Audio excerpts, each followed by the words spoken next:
1월 5일 금요일 참 성전 되신 예수님이란 제목으로 요한복음 2장 13에서 25절의 말씀입니다.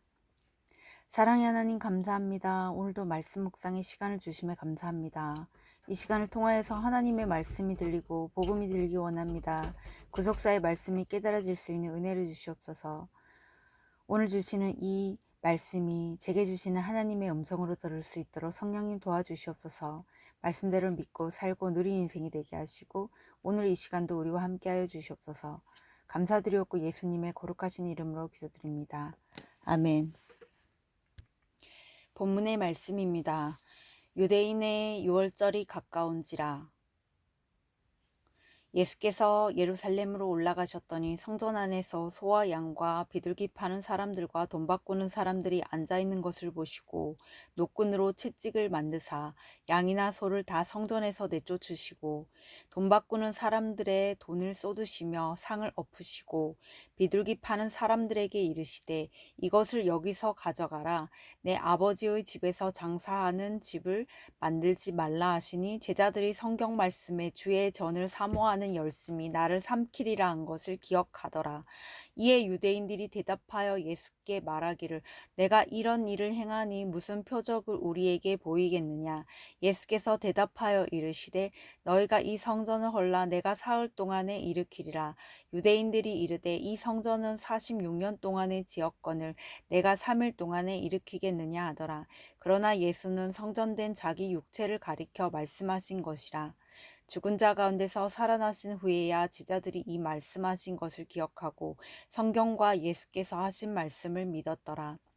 유월절에 예수께서 예루살렘에 계시니 많은 사람이 그의 행하시는 표적을 보고 그의 이름을 믿었으나 예수는 그의 몸을 그들에게 의탁하지 아니하셨으니 이는 친히 모든 사람을 아심이요 또 사람에 대하여 누구의 증언도 받으실 필요가 없었으니 이는 그가 친히 사람의 속에 있는 것을 아셨음이니라. 아멘.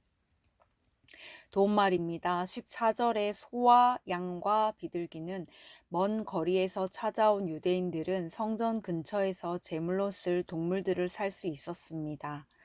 14절에 돈 바꾸는 동전은 성전 당국자들이 인정해주는 통화로 환전되어야 했었습니다. 의탁하다는 어떤 것에 몸이나 마음을 의지하여 맡기다는 뜻입니다. 본문 요약입니다. 6월절이 가까워지자 예수께서 예루살렘으로 올라가십니다. 그리고 성전 안에서 예물을 가지고 장사하는 사람들을 쫓아내십니다. 이에 유대인들이 반발하며 표적을 보이라는 말에 예수님은 자신이 죽었다가 부활할 것을 말씀하십니다. 예수님은 표적을 보고 믿는 사람들을 의심하지 않으십니다. 오늘의 중보기도입니다. 함께 기도해 주세요. 주의 제자된 다음 세대가 가정과 교회에서 들어둔 말씀을 훗날 기억하고 그것을 굳게 믿게 하옵소서. 아멘. 본문 해설입니다. 첫 번째, 성전을 깨끗하게 하심 13에서 17절의 내용입니다. 당시 제사장들은 하나님께 드리는 예물을 성전에서 사고 팔며 폭리를 취했습니다. 성전을 이용해서 자기들이 원하는 것을 취하며 경건을 이익의 방도로 삼은 것입니다. 이 모습을 보신 예수님이 그곳을 둘러 엎으십니다. 이처럼 하나님이 기뻐하시는 예배를 드리지 않을 때 성전인 나를 예수님이 직접 둘러 엎으시는 사건이 찾아옵니다. 이런 사건으로 예수님은 내 안에 더러운 죄를 회개하게 하시고 진정한 예배를 드리도록 나를 깨끗하게 하십니다. 적용 질문입니다. 나는 경건을 이익의 방도로 삼지 않습니까? 예수님이 죄로 더러워진 나를 둘러 엎으신 사건은 무엇입니까? 두 번째, 3일 만에 일으킬 성전 18에서 22절의 내용입니다. 유대인들은 예수님이 성전을 둘러 엎으신 모습을 보고 예수께 표적을 보이라고 요구합니다. 예수님을 인정하지 않기에 그 권위를 입증해 보이라는 것입니다. 이런 그들의 요청에 예수님이 자신의 십자가 죽음과 부활을 은유적으로 알려주십니다. 예수님이 자신이 해야 할 일을 알고 행하고 계셨기에 정확히 말씀하시는데 주님을 알아보지 못하는 유대인들은 계속 딴소리를 합니다. 이렇게 말씀을 깨닫지 못하는 자는 언젠가 무너질 이 땅의 성전에만 연연하게 됩니다. 적용 질문입니다. 내가 믿지 않는 자들에게 보여줘야 할 진정한 표적은 무엇입니까? 나는 부활하신 주님의 약속이 믿어집니까? 세 번째, 사람에게 의탁하지 않으심. 23에서 25절의 내용입니다. 기적을 바라는 사람들은 예수님이 행하시는 표적을 보고 그분을 믿었습니다. 그러나 예수님은 표적을 구하는 그들에게 자신을 맡기지 않으십니다.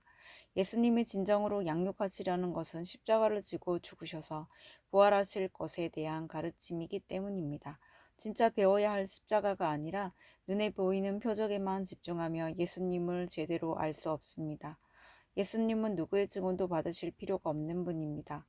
그러므로 성도는 그분을 내 삶 속에 모셔야 합니다. 적용 질문입니다. 나는 예수님이 내 삶에 베푸신 표적에 연연하지 않습니까? 그런 예수님을 알았다면 그분이 가르쳐 주신 십자가 지기를 내 삶에 적용합니까? 오늘 기도하기는 하나님을 예배해야 할 제가 세상의 온갖 더러운 것들로 내 안을 채우며 나를 기쁘게 하는 삶을 산 것을 용서해 주옵소서. 지금 제게 찾아온 사건이 내 죄를 깨닫게 하시려고 주님이 둘러엎으신 사건임을 인정하게 하옵소서. 이제는 제 안에 주님을 모시고 십자가의 표적을 보이며 살게 하옵소서. 아멘. 묵상 간증입니다. 세상에 의인은 없다라는 제목으로 이용준님의 말씀 적용글입니다. 음악대학에서 작곡을 전공한 저는 아내와 함께 독일에서 7년간 유학을 했습니다. 이후 고국에 돌아와 한국 사회를 보니 서유럽에 비해 돈과 권력이 사람보다 더 위에 있는 것 같았습니다. 특히 학연과 지연에 얽매인 음악계의 염증을 느낀 저는 모든 관계를 끊고 홀라서기를 시작했습니다. 그러면서 다른 사람은 비겁하고 이기적이지만 나는 정의롭다고 자부했습니다. 당시에도 믿음 생활은 했지만 말씀을 내 뜻대로 하려는 합리화의 수단으로만 삼았습니다.